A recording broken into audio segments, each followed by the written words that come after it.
The invitation came as a surprise, even to the most optimistic among Earth's leaders. Humanity had joined the stars and with it the Intergalactic Accord, a coalition of advanced species dedicated to maintaining peace and stability. Earth, categorized as a death world for its volatile ecosystems and unforgiving history, was no longer an isolated blue dot.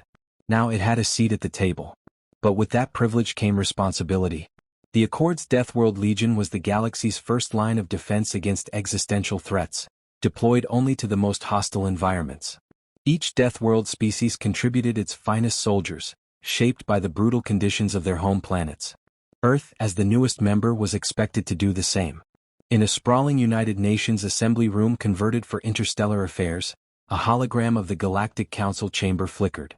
Representatives from Earth's nations sat uneasily, some murmuring in skepticism while others leaned forward in curiosity. Standing at the center was Ambassador Isolde Reinhardt, Earth's representative to the Accord. "We are not being asked to simply provide troops," Reinhardt explained, her voice steady but firm. "We are being asked to prove ourselves, to demonstrate why humanity belongs in the galaxy." Murmurs erupted across the room. "What does this prove?" a delegate from Brazil asked. "That we're good at killing?" "No," Reinhardt replied, locking eyes with the man. "That we survive. That we adapt. That we thrive where others would falter. This isn't about conquest, it's about survival. And there's no one better suited for that than us." The murmurs ceased, replaced by quiet contemplation. Humanity's history was littered with stories of endurance and perseverance. Now, it seemed, those qualities would be tested on a galactic scale. Within weeks, the world's military powers began assembling their best candidates. But this wasn't just about technology or strategy, it was about adaptability. From the icy tundras of Siberia to the dense jungles of the Amazon, every nation selected soldiers shaped by the extreme environments of Earth. It was a global effort, but competition simmered beneath the surface. The final selection saw a diverse team of soldiers gathering at the Accord's orbital training facility, a pristine, alien station brimming with advanced technology and cultures. Each soldier carried not just their flag but the pride of their homeland. Captain Ekon Badu from Nigeria, a towering man with a quiet intensity, surveyed the assembled group. He was a jungle warfare specialist, his experience forged in the humid, unpredictable wilderness of the Niger Delta. He recognized the cool demeanor of Sergeant Anastasia Romanov, a Russian soldier with ice-blue eyes and an aura of controlled precision. Her reputation for surviving Arctic missions was legendary. Further down the room, Lieutenant Miguel Alvarez from Colombia adjusted the straps of his gear. A master of urban warfare, his experience in the chaotic streets of Bogotá and Medellín gave him an edge in insurgency tactics. Beside him, Corporal Hana Takahashi, a diminutive but sharp-eyed Japanese soldier, was already tinkering with a small drone.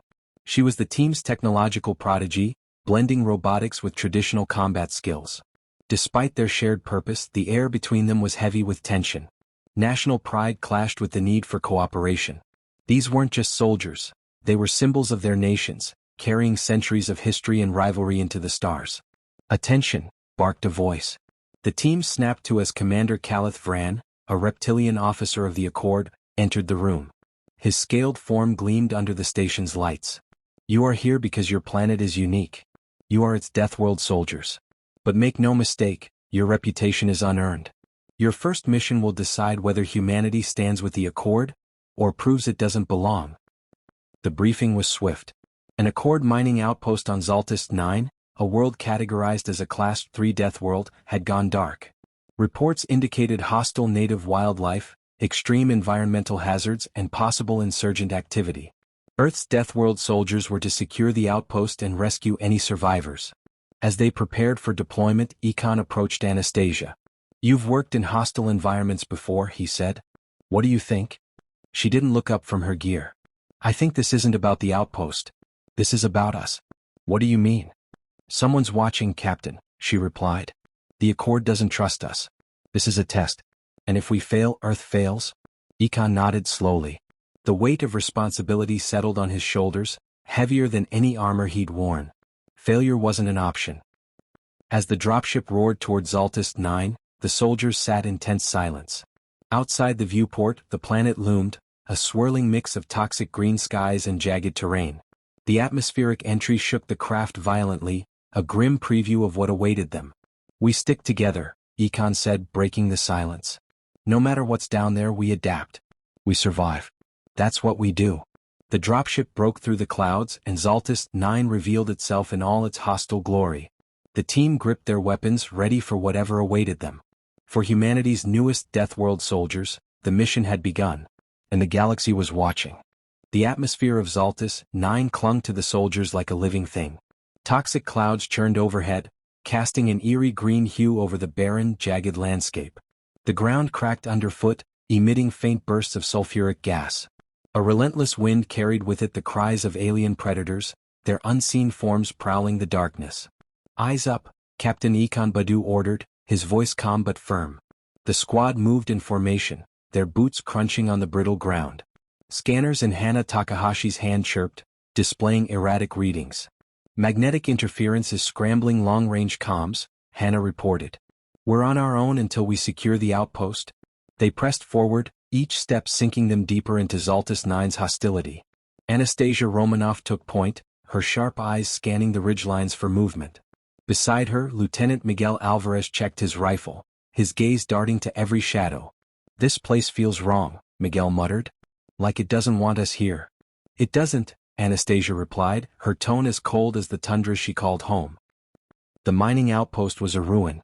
What remained of the prefabricated structures was pitted and scorched, the surrounding equipment twisted and melted. Pools of black liquid shimmered ominously under the dim alien sun. Movement, Anastasia said sharply. She dropped to one knee, rifle raised. The others followed suit, their weapons trained on the jagged terrain ahead. A screech tore through the air as 3 spindly insectoid creatures skittered into view. Their carapaces gleamed, their razor-sharp legs clattering on the rocky ground. Esathal, Ekon said, recognizing the name from their briefing. Hostiles opened fire. Gunfire erupted. Miguel's rifle barked, taking out the nearest creature with a well-placed shot to its thorax. Ekon and Anastasia coordinated their fire, dropping the second. The third lunged, but Hana's drone swooped in, releasing a concentrated plasma burst that turned it into a smoldering heap. Is that all of them? Miguel asked, panting. No, Anastasia said, scanning the horizon. They were scouts. The others are watching. Hours later, the team had fortified the remnants of the outpost. Inside a partially intact building, they assessed their situation. Found a survivor, Ekon said, helping a wounded miner into the room. The man, a stocky alien with pale, leathery skin, looked up with wide, trembling eyes. They're still here, the miner rasped. The Esithal, and something worse. Before they could question him further, the walls shuddered. A guttural roar echoed across the outpost, followed by the unmistakable clatter of hundreds of legs. They're attacking, Hana shouted. Her drones flitted out of her pack, deploying into defensive positions. The Esithal swarmed from the shadows, dozens of them converging on the outpost. Their gleaming mandibles snapped, and their claws carved through metal as if it were paper. Hold the line, Ekon bellowed. He and Anastasia formed a defensive perimeter while Miguel directed guerrilla-style ambushes from higher ground. Hana's drones buzzed through the chaos, laying traps and providing suppressing fire. The battle was relentless, every inch of ground contested with blood and sweat. But Earth's Deathworld soldiers held firm. They adapted, improvising with broken mining tools and scraps of alien tech. When the last Esathal fell, the outpost was silent once more. The team regrouped, battered but alive. This was no random attack, Ekon said, looking at the miner. What aren't you telling us? The miner hesitated before whispering. They were working with someone. A species like yours, but different. The implications hung heavy in the air. This isn't just a test, Anastasia said, her voice grim. It's a setup. Someone in the Accord doesn't want us to succeed. Ekon nodded, his expression hard. Then we show them why humanity doesn't back down. The mission wasn't over, it had only just begun. The revelation of Sabotage sent a ripple of unease through the team. As they fortified their position in the damaged mining outpost, Captain Ekon Badu called for an emergency briefing. The miner's words about a species like yours, but different, echoed in his mind. We've been set up, Anastasia Romanoff said bluntly, pacing the room. The Esathal weren't acting alone. Someone in the Accord wants us to fail. Miguel Alvarez leaned against a cracked wall, his rifle slung over his shoulder. If that's true, we're in deeper trouble than we thought. If the Esathal have advanced help, we're not just fighting bugs anymore, we're fighting strategy. Ekon nodded grimly. Hannah, can you pull anything from their tech or comms? Anything to tell us who's backing them? Hannah Takahashi, crouched in a corner with her drone array, looked up. I salvaged a device from one of the Seathal scouts. It's not their tech, it's far more advanced. Give me a few hours and I'll see what I can extract. Do it, Ekon said. Miguel, Anastasia, patrol the perimeter. If they come back, I want to know before they're on top of us. As night fell on Zaltis 9, the team worked in silence, the tension thick in the air. Miguel and Anastasia moved through the ruins, their boots crunching softly on the rocky terrain. You believe this sabotage theory? Miguel asked, breaking the silence. I don't believe in coincidences, Anastasia replied, her voice as cold as the air. The Seathal's tactics were too precise. This wasn't just instinct, it was coordination. Miguel sighed. Figures. Humanity gets its shot at the galaxy, and someone's already trying to take us out. Anastasia glanced at him. It's not about taking us out. It's about control. They see what we're capable of and want to snuff it out before we're a threat. Back at the outpost, Hannah's fingers flew over her portable console, her drones buzzing quietly around her. I've got something, she called out, drawing Ekon's attention. On her screen, alien glyphs scrolled past, translating into fragmented messages.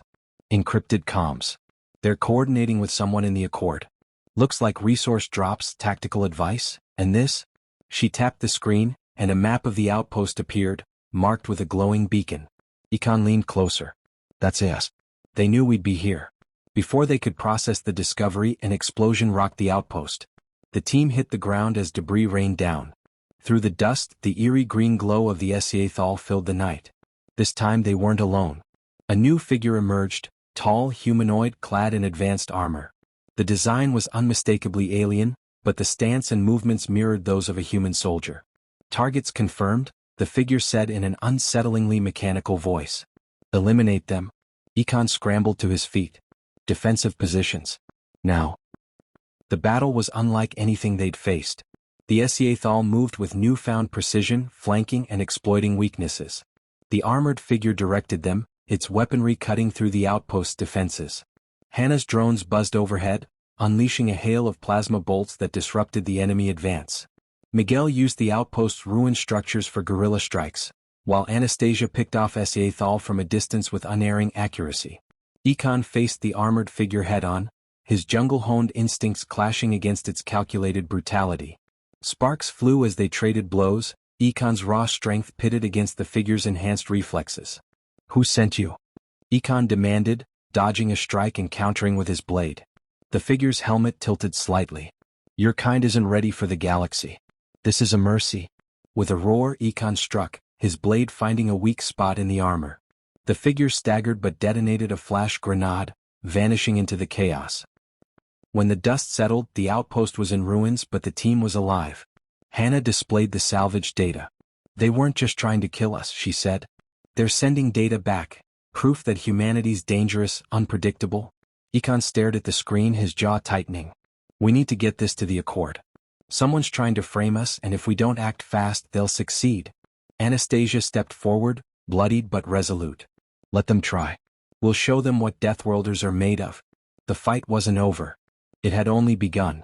The Accord's council chamber was a stark contrast to the chaos of Zaltis 9. It shimmered with an ethereal glow, towering spires of translucent material humming with energy. Representatives of dozens of species filled the vast hall, their forms as diverse as the stars they hailed from. Earth's delegation, led by Ambassador Isolde Reinhardt, stood at the center of it all, surrounded by a swirling storm of tension. Beside Reinhardt stood Captain Ekon Badu and his team, battle-worn but unyielding.